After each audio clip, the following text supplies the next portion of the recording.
سر عمران خان سے آپ نے ملاقات کی، اس وقت تقریباً پاکستان کے 99.9 لوگوں کے 9% لوگوں کے دلوں کی جان ہے وہ، تو ان کا کیا پیغام آپ عوام کے لیے لے کے آئے ہیں؟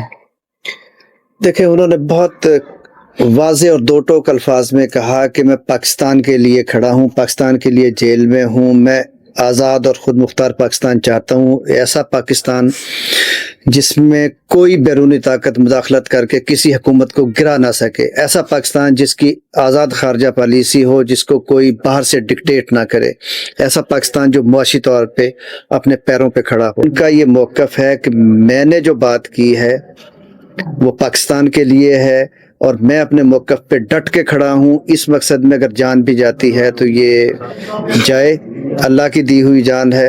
میں پاکستان کے ساتھ کھڑا ہوں، اسلام کے ساتھ کھڑا ہوں، اپنے عوام کے ساتھ کھڑا ہوں، میں پیچھے نہیں ہٹوں گا۔ پاکستان کی جو صنعت تھی، آپ فیصل آباد میں جا کے اس وقت کا دور پوچھیں کہ لوگوں کو مزدور جو ہے نا، وہ سکلڈ لیبر وہ دستیاب نہیں تھی، چونکہ کارخانے کام کر رہے تھے دن رات، چونکہ ان کو بجلی سستی دی گئی تھی۔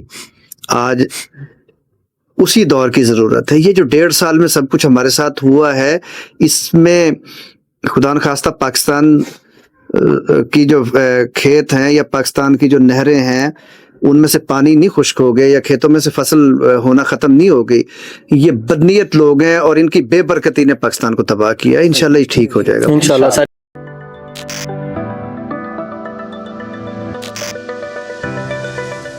السلام علیکم ناظرین، میں ہوں آپ کا میزبان معظم عباس شمسی، آپ دیکھ رہے ہیں نوائے انسان NA نیوز۔ ناظرین، ہمارے ساتھ ایسی شخصیت موجود ہیں کہ جنہوں نے عمران خان کے ساتھ 18 سال کا عرصہ گزار لیا ہے اور ابھی بھی عمران خان کے ساتھ ڈٹے ہوئے ہیں، اور ان کا یہی منشور ہے، ان کا یہی منشور ہے کہ میں نے ہر مشکل حالات میں عمران خان کے ساتھ کھڑے رہنا ہے۔ ابھی کچھ عرصہ پہلے عمران خان صاحب سے ملاقات کر کے آئے ہیں جیل میں، انہی سے جانتے ہیں۔ PP 163 سے امیدوار ہے پاکستان تحریک انصاف کے۔ السلام علیکم سر۔ وعلیکم السلام۔ سر کیا حال ہے؟ اللہ کا احسان، اللہ کا شکر۔ اس مشکل گھڑی میں عمران خان سے مل کے آئے ہیں۔ عمران خان پہ مشکل ہے، پاکستان تحریک انصاف پہ مشکل ہے، PTI کے کارکنوں پہ مشکل ہے، تو کیا محسوس ہو رہا ہے آپ کو سر؟ دیکھیں، یہ پاکستان کو بھی یقین ہے اور ہم بھی اس بات کو جانتے ہیں کہ PTI پہ، عمران خان پہ اور عمران خان کے کارکنوں پہ مشکل پاکستان کے لیے ہے، پاکستان کی وجہ سے ہے، پاکستان سے محبت کی وجہ سے ہے۔ اگر تو ہمارے اوپر یہ کیسز، خان صاحب کے اوپر یہ کیسز کسی جرم کی پاداش میں ہوتے تو ہمیں شرمندگی ہوتی۔ ہمیں ان سارے یہ جو سارے ہمارے ساتھ کیے جا رہے ہیں مظالم، ان کے حوالے سے ہمیں ایک اطمینان ہے کہ ہم ایک مقصد کے لیے لڑ رہے ہیں اور مقصد کی راہ میں مشکلات آتی جاتی رہتی ہیں، تو یہ انشاءاللہ سخت وقت آیا ہے، یہ گزر جائے گا اور ایک اچھا دن طلوع ہوگا۔ سر عمران خان سے آپ نے ملاقات کی، اس وقت تقریباً پاکستان کے 99.9 لوگوں کے 9% لوگوں کے دلوں کی جان ہے وہ، تو ان کا کیا پیغام آپ عوام کے لیے لے کے آئے ہیں؟ دیکھیں، انہوں نے بہت واضح اور دو ٹوک الفاظ میں کہا کہ میں پاکستان کے لیے کھڑا ہوں، پاکستان کے لیے جیل میں ہوں، میں آزاد اور خود مختار پاکستان چاہتا ہوں، ایسا پاکستان جس میں کوئی بیرونی طاقت مداخلت کر کے کسی حکومت کو گرا نہ سکے، ایسا پاکستان جس کی آزاد خارجہ پالیسی ہو، جس کو کوئی باہر سے ڈکٹیٹ نہ کرے، ایسا پاکستان جو معاشی طور پہ اپنے پیروں پہ کھڑا ہو۔ ان کا یہ موقف ہے کہ میں نے جو بات کی ہے وہ پاکستان کے لیے ہے اور میں اپنے موقف پہ ڈٹ کے کھڑا ہوں۔ اس مقصد میں اگر جان بھی جاتی ہے تو یہ جائے، اللہ کی دی ہوئی جان ہے۔ میں پاکستان کے ساتھ کھڑا ہوں، اسلام کے ساتھ کھڑا ہوں، اپنے عوام کے ساتھ کھڑا ہوں، میں پیچھے نہیں ہٹوں گا انشاءاللہ۔ سر کب تک جیل میں رہیں گے وہ؟ یہ پاکستانی عوام کا سوال ہے، پاکستان کا سوال ہے یہ کہ عمران خان صاحب کب تک جیل میں رہیں گے؟ دیکھیں، اس وقت تک ان کے خلاف جو پچھلے کیسز تھے ان سب میں ضمانت ہو گئی ہے۔ ہوتا یہ ہے کہ جیسی کیسز میں ضمانت ہوتی ہے، کوئی نہ کوئی نیا جھوٹا کیس بنا دیا جاتا ہے۔ اب یہ تو ڈیپینڈ کرتا ہے کہ کورٹس اس سارے معاملے کا کچھ سیریس نوٹس لیں، کورٹس اس سارے معاملے کو سیریسلی دیکھیں کہ اس طرح کے جھوٹے کیسز بنانا کیسے ان کو اجازت دی جا سکتی ہے، اس طرح کی